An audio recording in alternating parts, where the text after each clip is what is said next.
বুঝতে পারি না যে কেন বাবা হইতে পারতেছি না।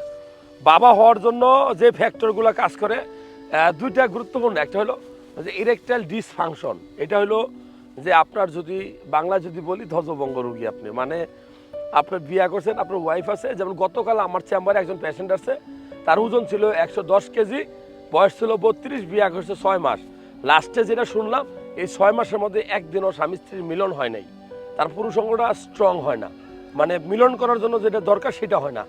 তো আসলে ইরেকটাইল ডিসফাংশন রোগে যদি আপনি আক্রান্ত হন তাহলে আপনি বাবা হতে পারবেন না, স্বামী স্ত্রী মিলামেশা করতে পারতেছেন না। আরেকটা হলো যে আপনি স্বামী স্ত্রী মিলামেশা সব করতে পারেন, সব ঠিক আছে, কিন্তু আপনার শুক্রাণু সংখ্যা 0। এটা কিভাবে বুঝবেন? বুঝবেন যে অনেকদিন বিয়ে করছেন, বীর্য পাতলা, বাচ্চা হচ্ছে না, তার মানে শুক্রাণু কম। আপনি আপনি সিমেন্ট অ্যানালাইসিস টেস্ট করবেন, অ্যানালাইসিস করবেন, দেখবেন যে শুক্রাণুর পরিমাণ কত আছে, বুঝে যাবেন।